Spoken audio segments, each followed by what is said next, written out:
Salutare, dragi prieteni! Astăzi este vineri 18 mai și vom face un interviu cu Cristi Priză, care tocmai intră în mașină. Salut! Salut, Cristi! Cristi, pe mine. Și mie. Filmăm și îți trimit materialul și tăiem tot ce vrei tu. Adică... Nu, eu de obicei nu tai nimic, dacă vrei tu să tai nicio problemă, nu mă deranjează să tai. Eu tai chestiile, pauzele, știi, care... Nici măcar n-am tăiat, am lăsat. Și de ce le tai? Pentru că nu-mi place să pierd timpul celor care se uită la mine. Pauzele adunate pot să dea un minut din viața oamenilor pe care nu vreau să le irosesc. Eu le irosesc, las tot, că mi se pare că dacă tai... Se pierde din autenticitate. Da, și au impresia că cine știe ce am tăiat și de ce... Da. Așa că las, bă, uitați-mă, pot să dorm liniștit. Aici stau, zici că sunt în fotoliu de la de birou confortabil. Nu vin, poate fac un credit pe 843 de ani. Nu, văd că sunt mulțumit de aia, așa, știi? Eu am crescut fără bani și i-au plăcut foarte mult mașinile. M-am rugat de taică-miu super mult să-mi iau o Dacia Supernova și niciodată nu mi-am luat. Prima mea mașină nouă a fost Jaguarul. Care am văzut ceva, da, aveai tu niște slow motion, niște cadre cu el, foarte, foarte drăguț. Omul e foarte funny și foarte natural și autentic. Îmi place foarte mult autenticitatea. Să nu stau să am o chestie pregătită dinainte, bă, uite, stăm, vorbim așa, adică, bă, suntem noi, cum suntem noi, ăștia suntem. Oamenii, de obicei, ăștia peste 18 ani, își dau seama când o chestie e regizată. Copiii nu își dau seama și mi-au feedback-ul de la oameni, știi? Adică eu, de exemplu, am făcut despre mașini și oamenii mi-au spus, domne, vorbește și despre criptomonede. Și am început să vorbesc despre criptomonede, am făcut fabrica de Bitcoin. Am văzut clipul, da, foarte mișto. Și tot acolo m-ai prins. Da? La clip ăla a fost primul pe care l-am văzut, nu știu cum mi-a apărat recomandat și am zis fabrică de la noi. Văzusem cum în China, și nu știam că și la noi există, mamă, și când am intrat de atunci de am uitat la toate. Și tot oamenii mi-au reproșat de multe ori că mă bag peste oameni, așa că o să tac mai mult din gură să te las cu tine să vorbești. Nu, eu asta fac, ca să vorbească oamenii, că pe mine mă tot ascultă. Îmi place foarte mult să fac entertainment, știi? De asta am decis să las prieteni de-ai mei să se ocupe de business-uri și eu să pot să stau să mă ocup numai de YouTube. Și chiar îmi place chestia asta, să pot să fac ce vreau în viață. Extraordinar să poți să și faci asta. Acum noi filmăm? Merge? Da, merge. Okay. Acțiune! Ideea e că eu am și văzut clipurile tale și nu vreau să te întreb aceleași chestii, dar o să trebuiască să născut în 81. 81? Da? Deci în ce ani ai născut? În 87. Ziceai că în copilărie n-ai dus-o așa bine. Nu, adică... n-am dus-o așa bine și taică a fost profesor universitar, maică mea profesoară. Am dus o viață foarte frugală. Mi-am dorit chestii și n-am putut să mi le iau. Neuronii mei s-au aliniat să ies oarecum din chestia asta. Și întotdeauna am strâns banii de mic. Strângeam fiecare leu și mi-am luat la un moment dat, am strâns 40 de lei să-mi iau un radio. Când a văzut maică mea că am strâns 40 de lei, nu avea să credă că am putut să strâng banii aia. Mamă, adică erau mulți bani, 40 foarte mulți bani, da, pe vremea aia, foarte mulți bani. De un Lamborghini Huracan sau Aventador. Frumos, lasă-mă să zic că frumos. Dar ce caut acolo? Da. Că aici sunt blocuri cu apartamente care costă de 5 ori mai puțin decât Lamborghini-ul ăla și ar fi ciudat să ai Lamborghini să stai aici. Îți dai seama că... Deși mai sunt cazuri, eu cunosc oameni la mine în cartier care au X6, model de ăsta nou, care bănuiesc că sare de 50-60 de mii lejer și stau în apartament de 45 de mii. Dar cum e? Mă gândeam cum e bucuria asta, din moment ce atunci când erai mic, erai foarte amărât, să zic așa, și n-aveai ce-ți doreai și acum să ai, cam poți să-ți cumperi orice, acum nu mă gândesc că nu există. N-am atât de mulți bani pe cum cred oamenii, că având în vedere că am 10 mașini, oamenii zic, wow, câți bani asta, am ceva bani, dar nu am așa mulți pe cum cred oamenii. Și chiar dacă nu-mi place să cheltui bani, adică, de exemplu, uite, acum să-ți dau un exemplu concret și autentic. Ți-ai pus gaz pe asta? Nu, asta e diesel. Este un S8 Plus și vreau să-mi iau un S9. Am stat aseară și m-am uitat la 100 de anunțuri să găsesc cel mai ieftin S9.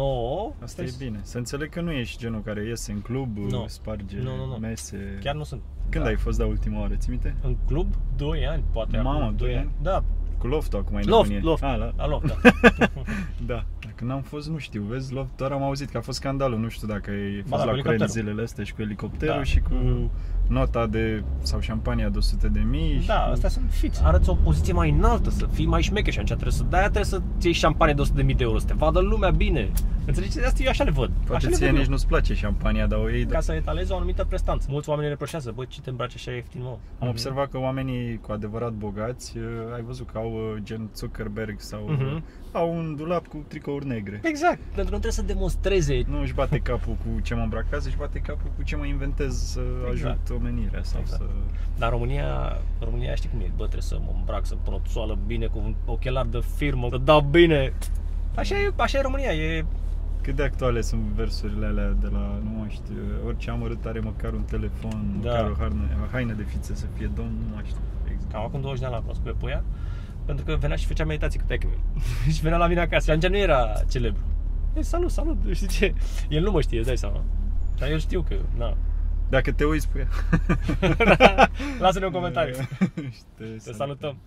Ne-am cunoscut acum 20 de ani. Da, să-ți dea comentarii. Da, cum să nu te ții minte, Andy? Și acum o să apară o grămadă fake, știi? Da, eu sunt Puia, eu sunt Puia.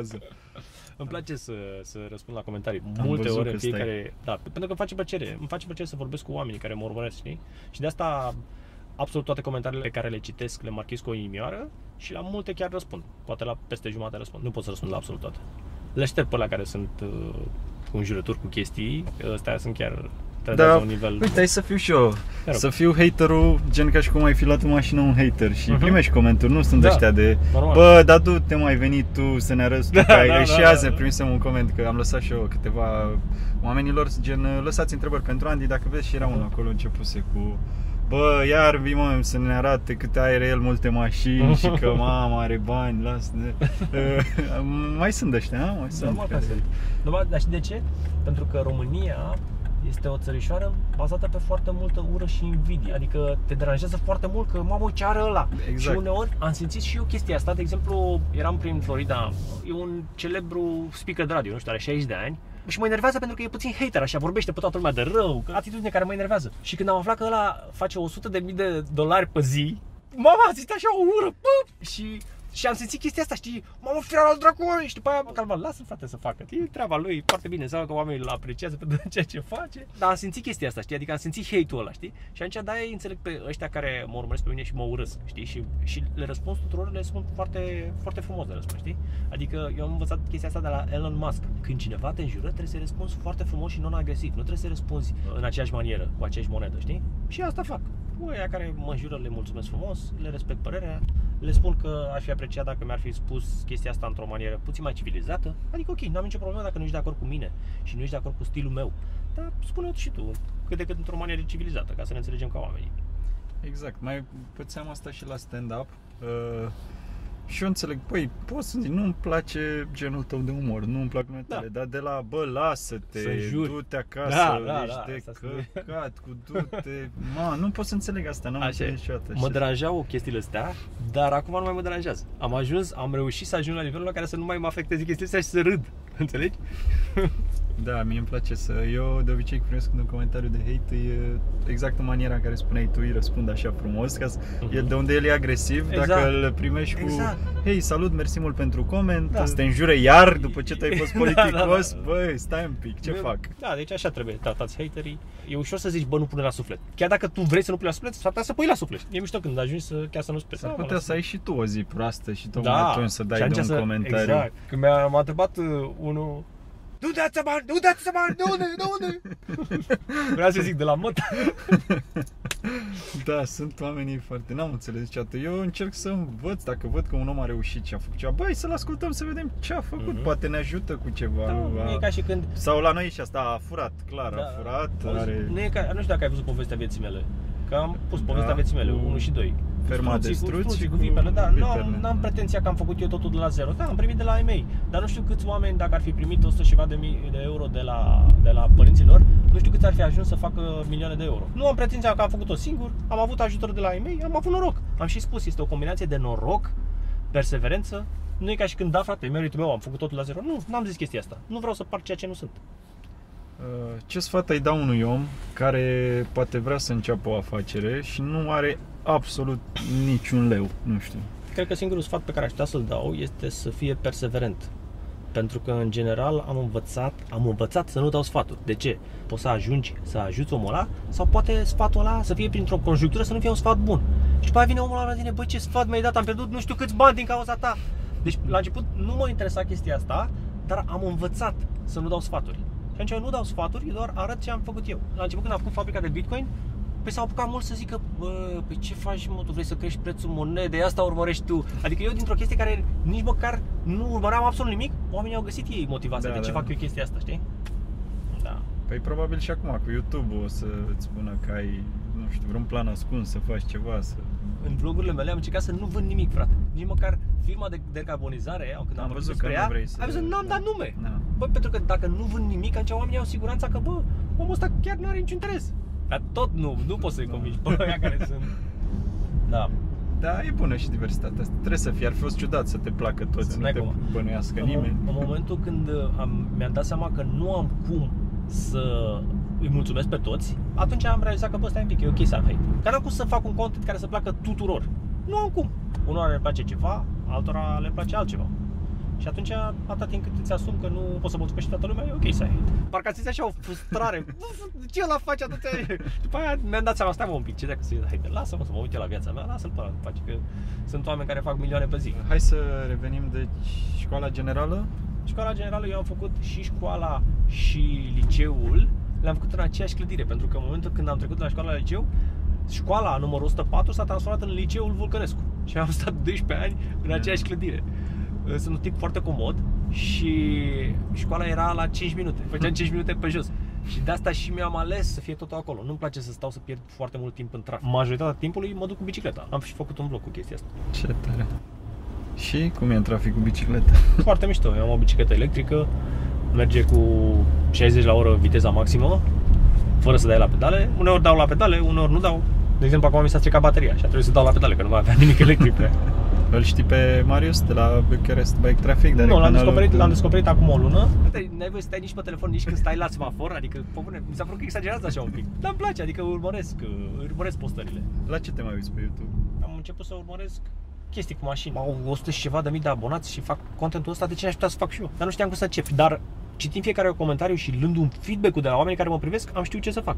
Oamenii mi-au zis, băi, vorbește despre criptomonede, am zis, gata. Și am vorbit despre fabrica de Bitcoin. Adică oamenii îmi spun în ce direcție să mă îndrept. De asta pierd atâta timp cu comentariile, să citesc comentariile, pentru că atunci știu ce vor oamenii. Ideea este că oamenii vor un content de slabă calitate și atunci trebuie să nu scazi sub un anumit nivel, să faci pocălărări, înțelegi? Apropo de asta, am primit un coment de la cineva care fix pe ideea asta mergea, băi, mi-a plăcut contentul, dar cheamă și tu oameni mai, nu știu, mai proști, că îmi place să văd pe cineva mai prost decât mine să mă uit la el, că de asta mă uit să râd, dacă văd pe unul mai deștept, parcă începe să mă enerveze așa. Da. Na, nici asta n-am înțeles-o, dar na, sunt oameni și oameni. S-a închis puțin camera asta ca să stă în soare și eu avem doar camera asta, oricum asta e importantă. Să filmez din cât mai multe unghiuri, știi? Asta ce e? GoPro 6. GoPro 6. Da. Și sunetul îl trag de aici, știi? Și după aia le sincronizez și după aia îmi fac eu editarea în Adobe. Am învățat să fac de curând chestia asta, de acum vreo lună. Mi-a învățat cineva, mi-a dat bazele și atunci atâta timp cât îți place ceva și vrei să o faci, am văzut că te și pasionează, că am văzut începuturile de la clipuri și bă, dar te-ai și plimbat ceva. Da, mi-a plăcut foarte mult. Eu la 24 de ani am început să călătoresc. M-am dus în Grecia și de atunci mi s-a părut așa incredibil de mare diferența între România și alte țări. Și de asta simt că mi-a deschis foarte mult mintea. M-am dus prin India, m-am dus prin Africa o lună, m-am dus prin America de Sud, în Peru. Adică și am văzut că toți oamenii sunt foarte diferiți așa, știi? Dar au ceva în comun, au tehnologia. Toată lumea avea WhatsApp, toată lumea avea Facebook, indiferent că era în Africa și n-avea un leu în buzunar, avea telefon cu Facebook. Pentru că noi, trăind în trib 10.000 de ani, suntem niște ființe sociale și ne place să comunicăm unii cu alții. Am descoperit și eu, prima oară am fost de unde nu ieșisem din țară, bine am mai zis asta, am fost la Roma și tot la fel, am fost wow, deci există altceva în afară de România și mamă, și de atunci sunt orice city break, orice, aș merge oriunde și de acum dacă merge cineva la aeroport să plecăm, m-aș duce. Hai să revenim, după liceu ce ai făcut? Facultate, Universitatea Dimitrie Cantemir, ai mei au fost profesori la ASE, după care s-au transferat la particulară, la Cantemir. Și fiind acolo... Și fiind acolo am zis să mă duc și eu unde-i tata. Mi-a fost aici un profesor, colegii nu știau, îl mai bârfeau, a fost funny. Ce ciudat mi se pare să fie... Și mai chema la fel. Bun, după facultate? După facultate, ai mei au văzut o bucată de teren și mi-au zis, bă, uite, 5.000 de euro ți ești o mașină, dacă vrei mai mult trebuie să faci ceva cu banii. Așa cum am spus în povestea vieții mele. Foarte bună ideea asta, de apreciat. Da. Când o să am copii, nu o să le dau bani așa în neștire, pentru că atunci oamenii o să trăiască cu impresia că orice îmi permit. Nu trebuie să muncesc pentru bani, că mi se dau, mi se cuvin. Și am văzut o grămadă de băieți de banca ta care sparg bani, se duc prin cluburi, mașini scumpe, să spargem bani. Nu și să facem bani, știi? Eu cred că dacă aș fi avut bani mulți când eram mic, eram mort acum. Sincer, cred că eram clar, eram mort. Nu, acum era ciudat, vorbeai singură. Ce mașină ți-ai luat? Un Opel Calibra. Bun, și cu afacerile cum? Ce, ai găsit o idee? Ți-a venit ție, hai să fac ceva? Am spus pe larg în povestea vieții mele, cum m-am pus la masă cu niște prieteni și a zis, bă, ce facem bani?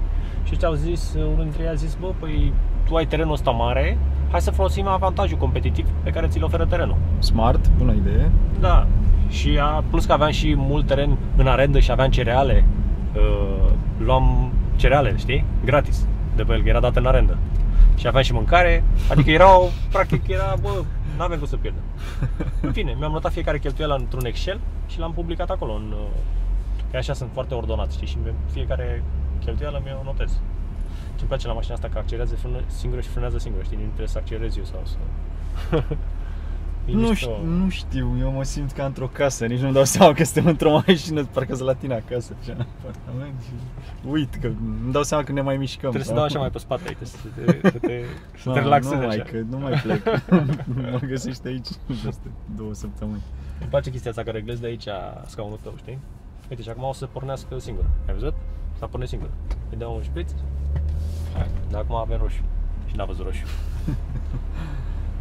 Da, cine știe. Eu n-am avut, până acum n-am avut mașină deloc.